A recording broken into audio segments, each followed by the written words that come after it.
My name is Sawyer Cole. I'm 28 years old, and the day my father was buried, my stepmother opened a bottle of champagne. Not privately, not quietly, in the kitchen of the house my father had built with his own hands, with two of her friends sitting at the counter, laughing. I heard the cork pop from the hallway. I heard the glasses clink. I stood outside the kitchen door, and I listened to three women celebrate the death of the man I'd just watched go into the ground. And then my stepmother walked out of the kitchen and found me standing there. She didn't flinch.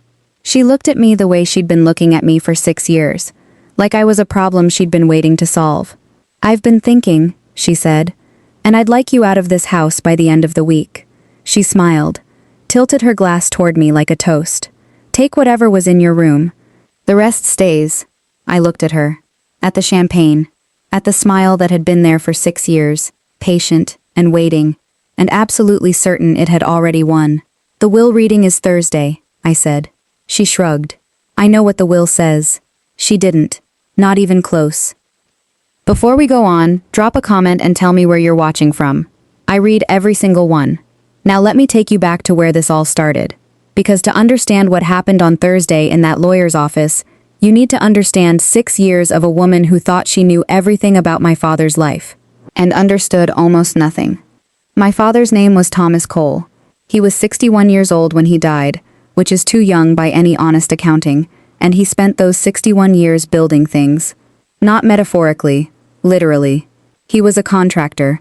Started in his early 20s framing houses for other people's companies, learned every trade he could get access to, saved every dollar he didn't absolutely need, and by the time he was 35 had his own company.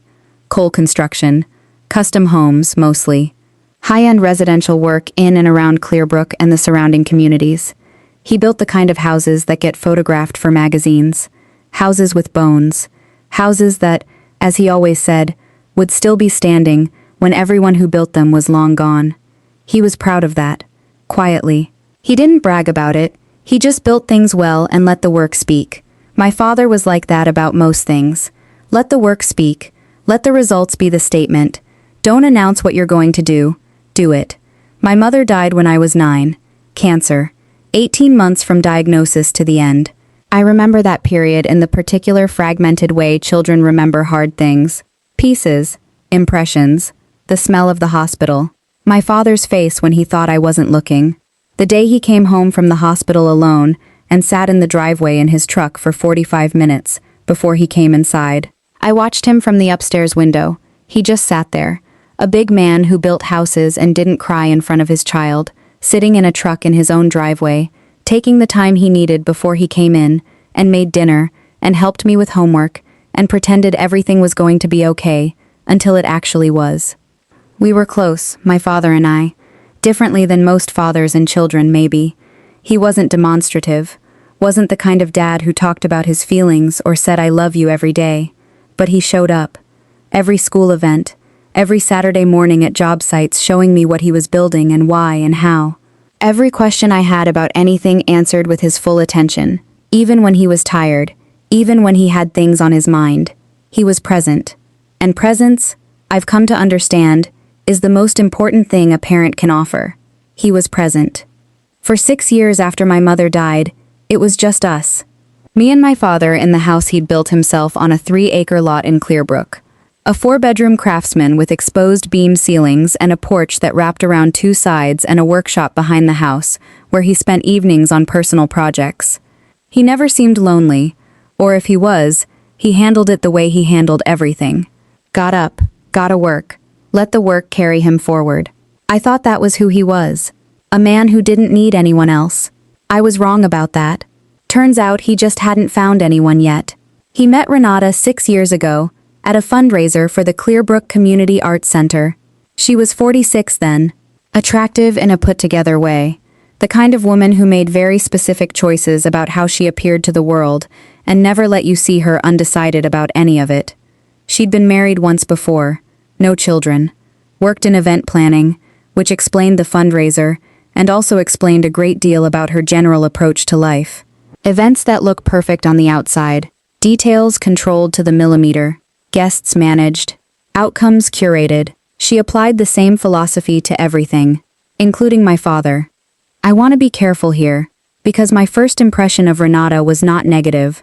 She was warm when she met me, asked real questions, listened to the answers, came to dinner at the house and complimented the exposed beams, and seemed genuinely interested in how my father had built the place. She brought things, not performatively, just thoughtfully. A book she thought I'd like, ingredients for a recipe she wanted to make. She seemed like someone who paid attention. For the first year, I thought she made my father happy, and I thought that was enough. But attention can be a form of strategy, and paying attention to what people value can be a way of learning what to say next. What to promise, what to become.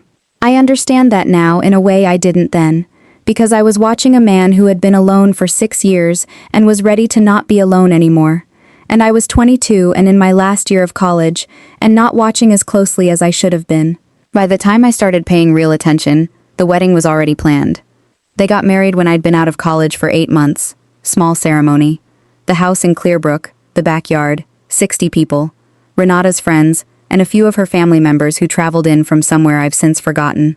My father's friends and colleagues who seemed happy for him and didn't know Renata well enough to have opinions either way. I was the best man. I gave a speech that was genuine and kind, and said things about my father that I meant.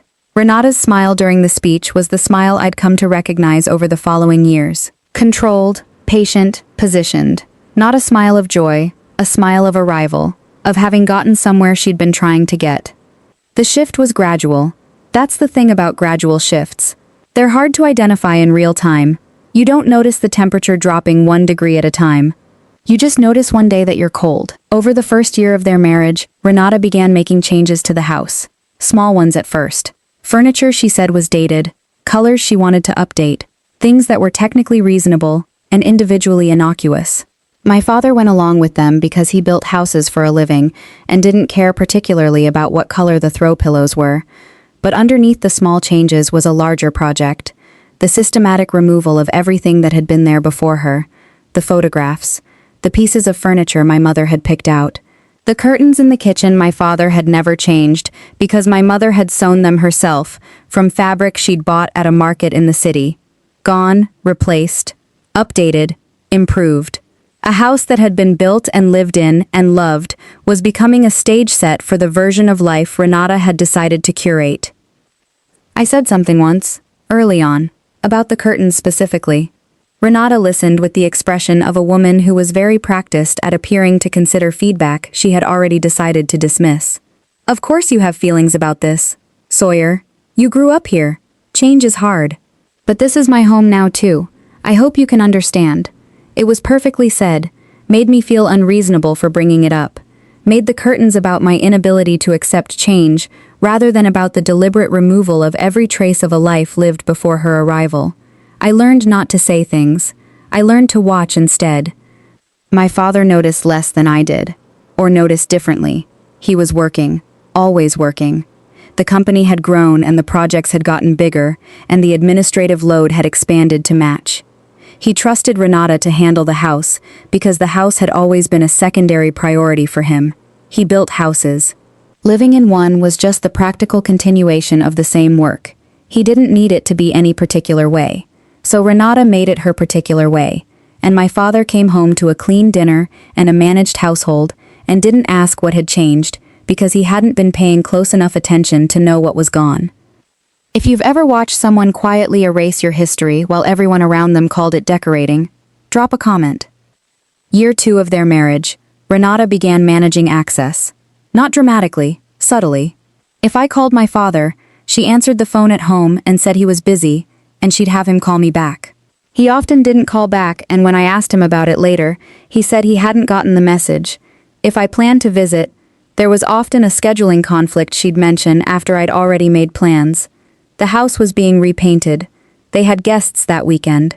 My father had an early morning the next day. Each excuse was reasonable. Each one alone was nothing. Together they formed a pattern I recognized from somewhere. The same pattern I'd been on the wrong end of before.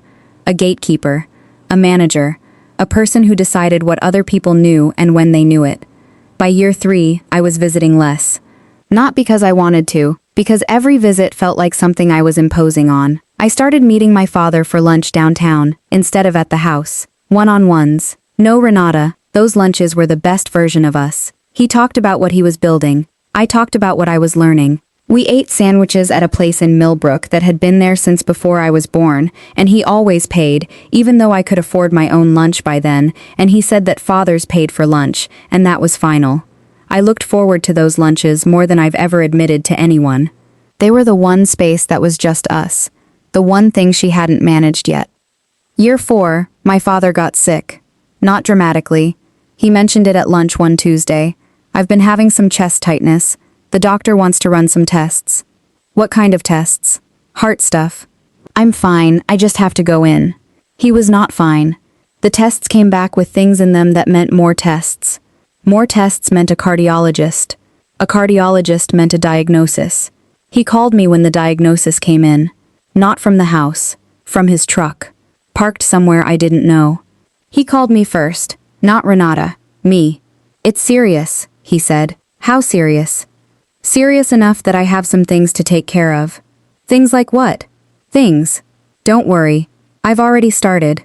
Dad, I need you to trust me that I'm handling it, okay? I'm handling it. Let me come over. Not tonight. I need to talk to Renata first. Okay. But I'm coming Thursday. Thursday's good. I love you, Dad. A pause. Short. The kind of pause my father left when he was feeling something he wasn't sure how to say. I love you too, kid. I'll see you Thursday. I went Thursday. Renata answered the door. My father was in the workshop. She led me to the living room instead. He's not feeling well today. I'd rather you didn't tire him out. He told me to come Thursday. I know. He overestimates what he can handle right now. I'll go say hi, and not stay long. Sawyer, I really think it's better if... I'll go say hi. I went to the workshop. He was there, not working, sitting in the old chair he kept in the corner, for when he was thinking. He looked up when I came in. Looked like himself, but smaller. The way people who are sick look like themselves, but smaller. We talked for an hour. He asked about my life, my job, the apartment in Riverside, whether I was happy. I said yes. He said good. And then, as I was about to leave, he said the thing that I have thought about every day since. Sawyer, I want you to know that everything I've built, I built for you. All of it, from the beginning. You understand? I understand. I'm not sure you do yet, but you will. Dad, you're going to be okay. Maybe. But even if I'm not, you're going to be fine. Better than fine. I made sure of it. What do you mean? Renata appeared in the workshop doorway. Richard, the nurse is here for your afternoon check. Not Richard. Thomas. My father's name was Thomas. She called him Richard sometimes when she was managing a situation. It was one of those small wrong things I'd never been able to explain to anyone but that I'd always noticed. I'll be right in, he said. He looked at me. Remember what I said? I'll remember. Good. That was the last full conversation I had with my father alone. Over the following weeks and months, Renata's management of access intensified in direct proportion to his decline. Visits required scheduling. Phone calls went through the house line she monitored. The one time I called his cell and reached him, she appeared in the background within 3 minutes and said his medication was due, and he needed to rest. My father got quieter on our calls. Not absent, still him, but quieter in the way of someone who knows they're being listened to and is choosing their words accordingly. I learned to read between the lines, to hear the things he wasn't able to say directly. I carried those unspoken things around in my chest for months. He died on a Thursday morning in late autumn. Renata called me. Her voice was composed, professionally sad, the voice of a woman who had prepared for this call and knew exactly what tone to use. Thomas passed this morning, peacefully. The arrangements are already being made. She gave me the funeral home, the date, the time. She did not ask how I was. She did not say she was sorry for my loss specifically, only in the general way that covered everyone. She hung up before I could ask questions. I sat in my apartment in Riverside with the phone in my hand, and I cried for a long time. Not just because he was gone, because of the last 2 years of managed distance, of calls that went to voicemail, of visits that got scheduled and then rescheduled and then didn't happen, of a man who had things to tell me and a woman standing between him and the ability to say them. The funeral was at a chapel in Clearbrook. It was well organized. Of course it was. Renata was in event planning. The flowers were right. The order of service was right. The catering at the reception was exactly appropriate. Everything was curated, managed, presented. My father would have found it faintly absurd. He once told me that when he died, he wanted people to eat sandwiches and talk about the houses he'd built. He didn't get that. He got an event. Renata got to run an event for his death, the way she'd run the house for the 6 years of his life. And I stood in the reception hall, and shook hands, and accepted condolences, and felt the absence of him everywhere. Then I heard the cork. Then I heard the glasses. Then I stood in the hallway outside the kitchen and listened to 3 women celebrate. And then Renata walked out and told me to be gone by end of week. And I looked at her glass, and I looked at her smile, and I said the only thing I could say, the will reading is Thursday. She shrugged. She said she knew what the will said. She walked back into the kitchen, and I went to my old room and closed the door, and sat on my bed, and thought about everything my father had said in the workshop that last afternoon. Everything I built for you. I made sure of it. You're going to be fine. Better than fine. And I thought about the lawyer whose name was on the documents I'd found 3 months ago when my father had quietly, without explanation, mailed me a copy of something with a note that said, "Keep this somewhere safe. I'll talk you through it when I can." He never got the chance to talk me through it, but I'd read it 3 times. In my apartment in Riverside with a glass of water and the particular focus of someone trying to understand something that would matter very much later. I understood it. I'd understood it from the first read. And on Thursday, Renata was going to understand it too. Stay with me, because this is where everything changes. Thursday came cold and gray, the kind of November morning that feels appropriate for certain kinds of business. The lawyer's office was on the 4th floor of a building in downtown Clearbrook. Marcus Webb had been my father's attorney for 15 years. Not a flashy man, not the kind of lawyer you saw in movies. Small office, organized to the millimeter. A man who wore the same style of dark suit every day, and spoke precisely, and never said more than the situation required. My father liked him because he was competent and discreet, and didn't charge for conversation he didn't need to have. He called me 2 days after my father died, said he'd be in touch about the reading, said my father had left specific instructions about how it should be conducted, said Thursday, said 10 a.m., said all interested parties should attend. I arrived at 9:45. Marcus Webb was already in his office. He stood when I came in, shook my hand, said he was sorry for my loss, in a way that meant it. "There are some things I'll need to explain before we begin," he said. "Things your father wanted clarified in a particular order. He told you how to run this. He was very specific. He came in about 14 months ago and left detailed notes about what order to present things, about when to pause, about how to handle questions. Your father was a thorough man. He was. He also left a letter. For you. To be delivered at the reading. Can I have it now? He asked that it be read at the end. After everything else is clear. Okay." Renata arrived at 2 minutes to 10. She was dressed carefully. Expensively. Black in the way people dress black for funerals and also for occasions they want to be taken seriously at. She had her own lawyer with her. A woman named Dana something, who carried a leather portfolio and sat immediately to Renata's left in a way that announced she was there to protect interests. Renata looked at me when she walked in, the smile, patient, certain, already counting what she'd won. She sat down. I sat across from her. Marcus Webb sat at the head of the small conference table with a folder in front of him that was thicker than I'd expected. "Thank you both for being here," he said. "I know this is a difficult time. I'll try to be as clear as possible." "I'm sure it's straightforward," Renata said. "Thomas and I discussed his wishes extensively." "Of course," Marcus said. He opened the folder. He looked at Renata, then at me, then back at Renata. "Before I begin reading, I want to ask, are you sure you understand the will? The full document? Because I want to make sure we're all working from the same understanding." Renata's smile didn't waver. "I helped Thomas prepare this will. I'm very familiar with it. You were present for some of the planning." "Yes. Then let's proceed." "Very well." He began reading. He started with the standard language, the declarations, the identification of assets, the structure of the estate. Renata sat with her hands folded, and her lawyer beside her, and the smile of a woman who had done the work, and was here to collect the result. And then Marcus reached the first substantive provision, the property located at 417 Clearbrook Ridge Road, including all structures on the premises, the primary residence, the workshop, and all land encompassed within the recorded boundaries. He paused. Renata's smile deepened. She'd been waiting for this. This was the house. The house my father had built himself.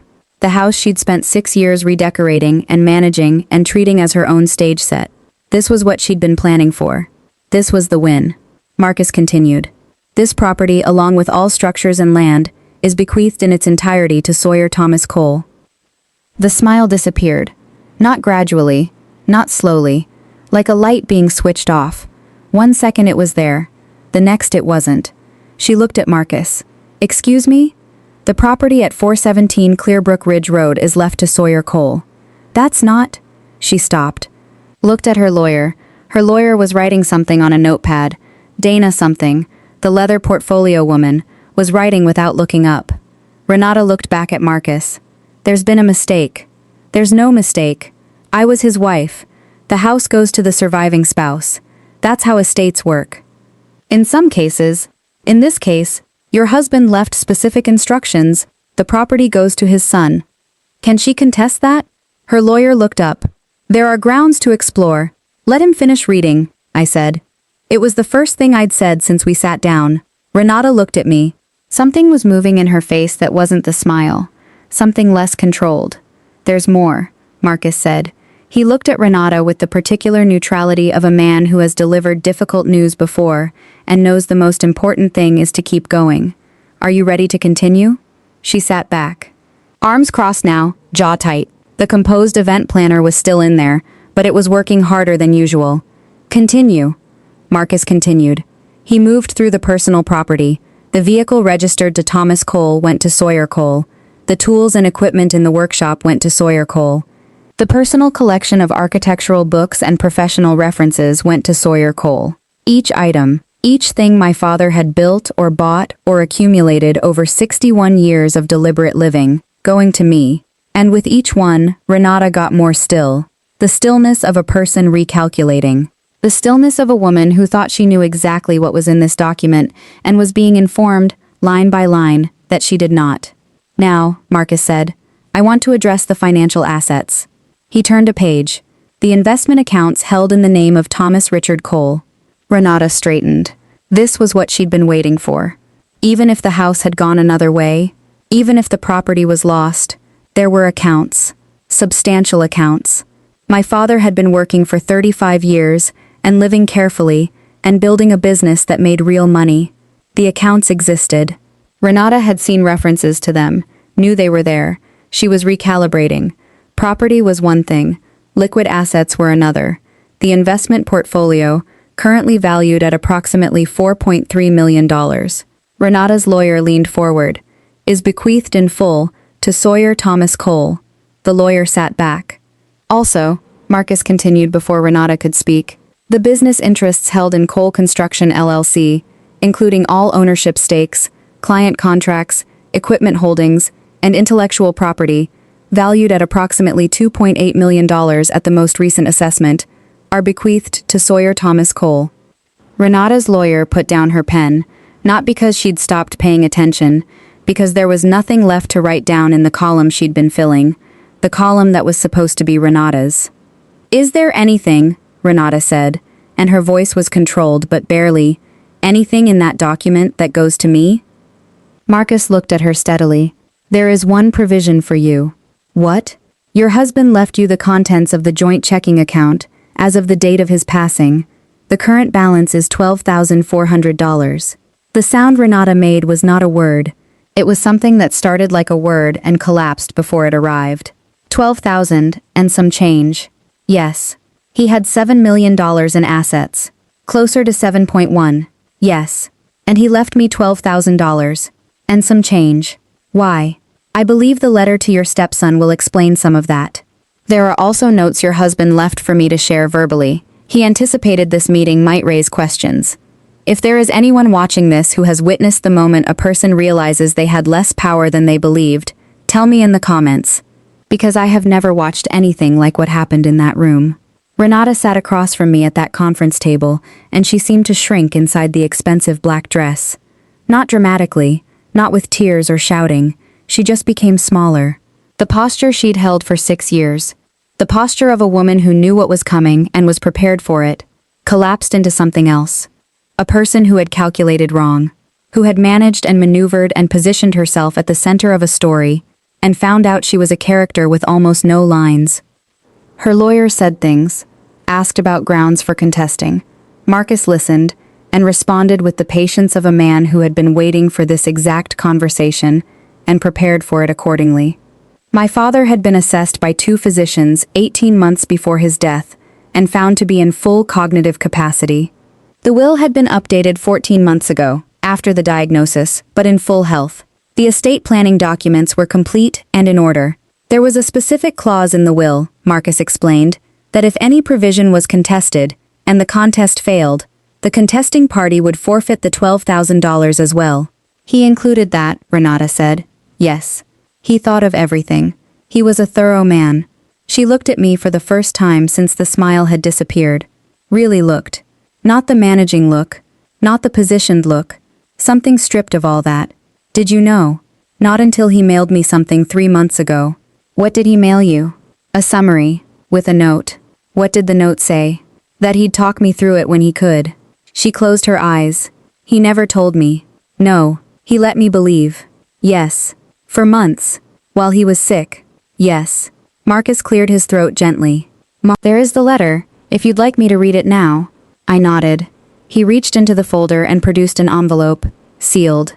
My name on the front in my father's handwriting. Marcus opened it carefully with a letter opener and unfolded 3 pages in my father's blocky architect's print. He cleared his throat. I'll read exactly as written, he began. Sawyer, if you're hearing this, then things went the way I expected them to go, and Marcus is sitting in that office, doing the job I paid him to do. First, I want you to know that I am proud of you. I have been proud of you since the day you were born, and I never said it enough. Because I am my father's son, and we are not a family that says things enough. So let me say it clearly, in writing, so there is no ambiguity. I am proud of you. Every choice you made, everything you built, every time you showed up, even when showing up was hard, I am proud. Now let me explain some things. I knew what Renata expected. I knew what she'd been planning. Not because she told me. Because I am a contractor. I have built things for 61 years. And when you build things, you learn to read structures. You learn to see what's holding what up. You learn where the load-bearing walls are, and what's decorative, and what happens if you remove a particular thing. I read Renata the way I read buildings. From the beginning. Maybe earlier than I should have trusted what I was reading. But I loved being married to her. I loved not being alone, and I told myself the reading was wrong, for long enough. When I got sick, I understood I didn't have forever to correct things. I called Marcus. I came in on a day she thought I was at a follow-up appointment. We spent 4 hours in this same office going through everything. I changed the will completely. Not out of anger, not out of cruelty, out of clarity. I built everything I built for you. From the first day I held you in the hospital and understood that being your father was the most important job I would ever have. Every house I built was practice for the one I built for you to grow up in. Every dollar I saved was for your future. I would not leave the result of 61 years to someone who celebrated before the celebration was appropriate. I want you to have the house, not because of what it's worth, though it is worth something significant, and Marcus will help you understand what that means. I want you to have it because I built it, and your mother chose the kitchen curtains, and you learned to read blueprints in the workshop, and it belongs to you in every way that matters. I want you to have it because I want you to have a place that has real floors and real bones and real history. Something built right, something that will still be standing when you're my age and older. Take care of the workshop. Don't let anyone pave it over or turn it into something else. There are projects in there I didn't finish. You don't have to finish them either. But leave them. Let them remind you that some things are allowed to be incomplete. We are all of us incomplete. The money and the business are yours for the same reason. I built them for you. Marcus will help you understand how to handle both. He's very good at this. Trust him. Don't trust anyone who tells you to make decisions quickly. Take your time. You are 28 and you have a long time ahead of you, and there is no urgency in the management of anything I've left you. One more thing. I need to say something about these past 2 years. About the visits that didn't happen and the phone calls that went to voicemail. I want you to know that I knew. I knew you were trying. I knew who was making it difficult. And I want you to know that every time you showed up anyway, Every time you sat in the parking lot of that building and waited to be told you couldn't come up. Every Thursday you drove out to Clearbrook even knowing she might turn you away. I knew. I could feel it somehow, even from the hospital room, even from the house where things were being managed around me. I could feel you trying. I want you to know that I tried back. That I called Marcus from my truck when she thought I was at the cardiologist. That I changed everything from that office.